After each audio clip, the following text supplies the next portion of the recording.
Hello. If you're seeing this video, you might like my hair, but you may be more interested in what I have to say about joining tech. Let's talk a little bit. And instead of using that, I use my little spaceship, starship lighter. I know what it looks like, but it's actually a spaceship. Hey.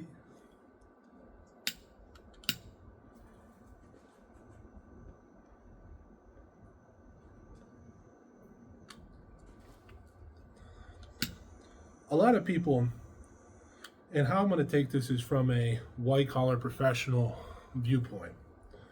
So many people will talk about frontline support,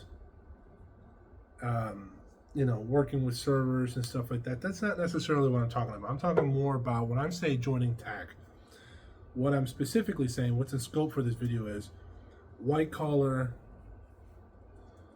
professional work in that sense, career work, right? Not so much, hey, I need 1 or 2 certifications, so I know how to do like some IT support on a call-in center. I'm not really talking about that.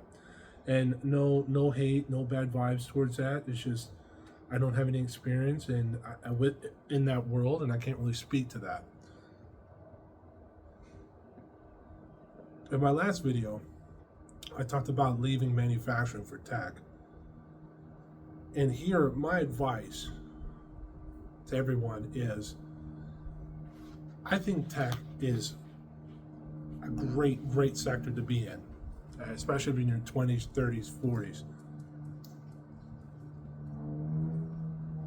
And especially to the younger people, 20s, early 30s. The earlier you can get in, the better. I know that's a self-serving statement, but the type of stuff you want to look for is sales, inside sales, being an account executive, a business development rep, anything to do with the channel. It can be direct as well. And when we say tech, we're talking about like Microsoft, Google, okay, Oracle, Adobe, things of that nature, Cisco, okay, your Dells, your HPs, your Lenovo's. Yeah, not everything has to be hardware either, right? HP's a hardware company. There can be software companies, right? Microsoft comes to mind. Google's another one that comes to mind. Okay, so on and so on. So for these, let's say software companies, for instance, you want to look at their professional jobs 2 ways: LinkedIn, and of course on the actual website itself. And look for entry-level roles. Okay, look for entry-level roles. Like I was talking about sales. Now, I start there because when I say sales, many of you recoil at that. Recoil. Where, to be honest, now, the irony is I've never done it, but I've been very adjacent to it, and I don't think it's as bad as many of us think. Okay? True, there's definitely roles where you're constantly calling people, you're trying to follow up on leads. That's what you more call a business development rep, a development rep of some sort. That's a great entry level into sales, by the way. Then you have something inside sales, right? You're kind of massaging the deal to give that to the field rep, to the account executive, or usually they're doing smaller deals, a lot of SMBs, etc. And the account executives, the field reps, those are usually your big shot, where all the money's at. They're doing bigger deals, or they have large patches, etc. But I don't think it's so bad in the sense that mainly development reps is a lot of calling up, but everything else is like solution selling. So tell me, what is the problem? Oh, I'm looking for this and that. Okay, great. And really it's like they're selling via finding a solution. So I'm like, hey, mister, oh my God, I got this great water bottle for you, and the finest and the purest water, and the plastic is not going to, no. A lot of the greatest sales are not like that, right? What's the problem we're trying to solve? Oh, thirst, and I don't want to have calories. Okay, where do you normally source your liquids from. You know, what type of liquids are in scope, out of scope, blah, blah, blah, blah, right? It's not a problem solving in that sense. So you see what I'm saying? It's totally different from, you know, like a door-to-door salesman. It's not like that at all. Some other considerations for you out there, brothers, is operations. Okay? Tons of operational stuff. If you have Excel skills, lots of it. Sales operations, partner operations, revenue operations. There's tons of stuff like that you can go ahead and search for. And let me stop there. Maybe not so much giving exact organizations and names, because you don't even have to wait to see, oh, what else is he going to say next? Look at LinkedIn. Look at and make a list of companies and look at all them and see, what do they call stuff? What are they calling their sales reps? What are they calling their entry-level business analyst, a process analyst, a data analyst, you know, sales operations analyst, XYZ analyst, right?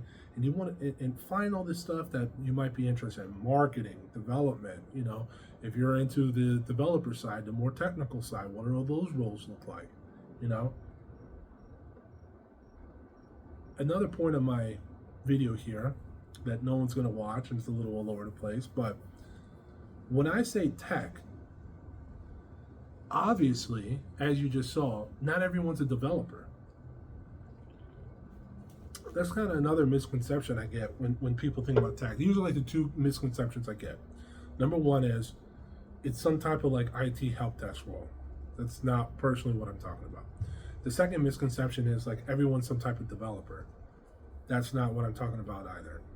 You know, there is sales, operations, revenue, finance, legal, all these other professional roles, career-driven roles. They don't say jobs, they call them roles, that you can fulfill, right? And I think the person out of the gate that even potentially, whether you agree with it or not, are going to be those with at least bachelor degrees. Okay, so again, that's why I was saying that frontline help desk type roles that you need certifications and not really a degree in finance or business or whatever, right? That's why that's out of scope for this video. But either way, guys, for all the young people out there, the young guys out there, there's money to be had, my friends. But you need to go out there and hopefully use this knowledge that I'm sharing with you to go find it, you know, make your list of companies that you like in the area. And by the way, and I hate to tell you, brothers, but, and no offense, but if you're in the middle of, you know, Iowa, North Dakota, South Dakota, where there's no, you know, like those, Idaho, those states are agricultural. There's not much industry there, and I could be ignorant. But let's say there's not much tech industry there. Maybe there's server farms, but you're going to have to move. Okay, don't get into this trap that because tech does remote, therefore I shall get a remote job. No, my friend. Listen to your boy Columbia. You need to grow your career to where you get to the roles that are remote. But until then, you're going to have to move somewhere that the jobs are at. San Francisco, Chicago, I think Los Angeles to a lesser extent, right? That whole San Francisco Bay Area, okay, that whole U-shape area out there, Seattle, I think Portland has some, Austin, a little bit in the Carolinas, a little bit in Atlanta. These are the tech hubs in the United States. Very, very little in South Florida. But either way, for the one or two of you that listen, I hope this helped out, my friends. Best of luck. Maybe I'll see you around.